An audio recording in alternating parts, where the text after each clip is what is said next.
Ciao everyone, it's Lindsay checking in here from Sicily. We finally have a beautiful sunny day.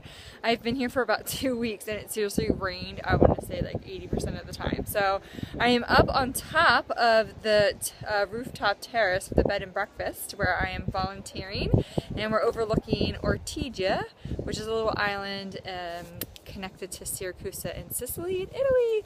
It's been great. I met some amazing people. I have shoved so much food in my face and had wine and drinks and so much laughter with people.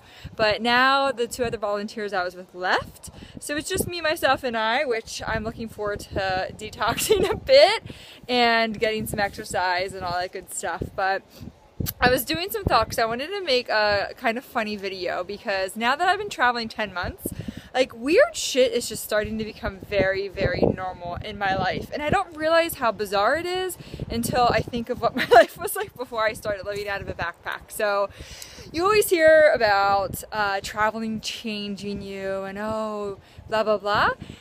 It does. It definitely does. I am still the same person for the most part, but I think for me, when you travel and you are in such a different environment than you're ever used to, you do learn to just you know, at least for me, like become way more humble when you're out of your comfort zone and all that good stuff. But I kind of thought of 5 funny things of the ways that travel has changed me, so I want to share them with everybody. So first and foremost, as I mentioned before, weird shit just starts to become normal. Like I completely feel like it's 100% normal and acceptable to hand wash my underwear in the shower, because I only have a few pairs and obviously clean underwear is very important. So I don't always have access to a washer every day. So I have just created this genius way, and I've done it with socks before too. It's always the freaking socks and underwear. But yeah, so I just do it and I think it's completely, absolutely normal, right? Yeah, sure. So that's the first thing. The second thing about how traveling and living out of the backpack has changed me is I push all my shit to the extreme, like until it cannot be used anymore. I use it 150%. So a lot of the times in the US, like if my jeans got a little tear in them or if my shoes were like starting to get worn, I would just go right out to the store and buy a new pair. Nope, nope, nope. Not with traveling. I had one pair of jeans with me and they just seriously like disintegrated off of my body. And I've yet to buy new jeans. That was like about a week and a half ago.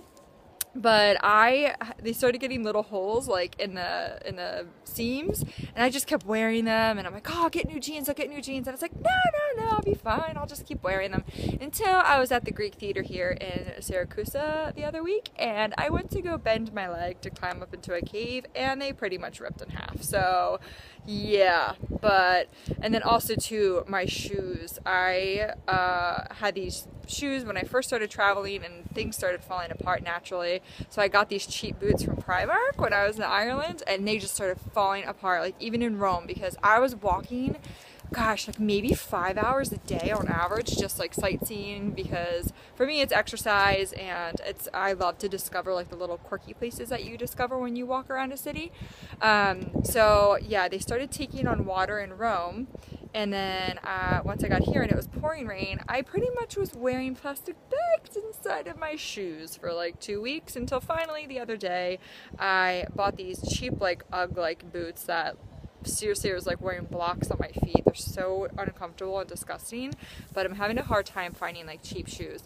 But anyway, so I use everything like till literally it cannot be used anymore. Like even my makeup, everything, every little thing, which just feels good. I feel very efficient. I feel very, you know, environmentally friendly because I'm using everything so much. So the next thing how traveling has changed me, I think this is number 3, is that I literally speak every language now. And I just recently met somebody, and there's this term called Globish. It's kind of like all these mishmash of terms that you can use when you're traveling to communicate with people from any language. And I've been in Spain, I've been in Italy, Portugal, and I pick up a couple words here and there. It's usually like the important things of like how to order a drink, as well as where's the bathroom. That's kind of like the 2 top things that you need when you're in a country.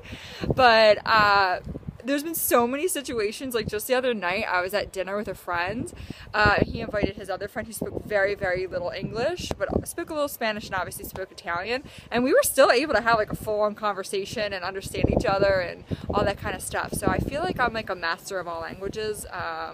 In the sense of like my meme and hand gesture game is like on point. I'm like an expert now, and yeah, using that, maybe sometimes like I understand a couple little words here and there. And then number 4 is that instead, I have to actually look at my list because my memory is just blah these days. I need to use my brain a little bit more often. But number 4 is that I no longer, you know, when you have a car and stuff, you're like, oh, how long does it take to get there? And like, oh, 20 minutes, 30 minutes. I no longer think of it in terms of how long it takes to get there with transportation. I measure distances and how long it takes me to walk there nowadays, because a lot of the times public transportation in certain places isn't always reliable, or I can't get there at certain times. So that's why I'm tearing through shoes, because I seriously feel like I've walked across Europe. And last but not least, number 5 of how traveling and living out of a backpack has changed me is that I'm like even just way more weird than I ever was before. I've always been a kind of a little bit of a wacky person, but I always kind of kept it in because I was a professional, and you know, my best friends and people that were close to me are always like, oh, you're crazy, Simpson, you're nuts. But in certain other situations I would kind of keep my crazy in, but now I just meet so many people that are just hilarious, and I can just let my crazy hang out a little bit more now that I feel like I don't need to be, you know, setting an example for my staff, or, you know, whatever I did back in my days of being a professional. But yeah, I just kind of like just am bizarre now, and I realize that more and more when I meet people, I meet other like people that are just so, I guess like more comfortable in my own skin. I've always been kind of a confident person, but traveling is just, you just get so humbled. Like stuff, I consider myself a fairly intelligent person, but when you're in a foreign country, like even trying to like flush the toilet or like turn on a person's shower or, you know, anything, catch a bus can become this like massive adventure. So I think for me, I've just learned to kind of go with the flow a bit and just, you know, laugh when I need to at myself and not feel like I have to put on a certain like act. I'm just this crazy little traveler now that's living out of a backpack, and it's been the best 10 months of my life so far. I've had a lot of great experiences, and you know, not everything has been grand. I've had my moments where I'm really lonely, but the past couple months I've been really blessed with meeting other great travel friends, and I think number 1 for me, being the little social butterfly and expressive communicator person that I am, that I need to find and connect with people in different places. And some places it's easier than others. Like Sicily has just been like freaking awesome. Like I just keep meeting like really cool people. So anyway, I just wanted to say hi to everyone and share some of my lovely travel wisdom, if that's what you want to call it. And I'll just give you a little quick view here of Ortigia. I love this place. It's so cute. I feel like I am like literally back in time. But for me, it's so frustrating that there's the ocean, oh, this water, and there's no beach. So on the map it says there's a beach and it's about like 2 feet wide. I was very, very disappointed, but it's right now it's not warm enough anyway. But anyway, I hope everyone's doing good, and I will talk to you later. Ciao!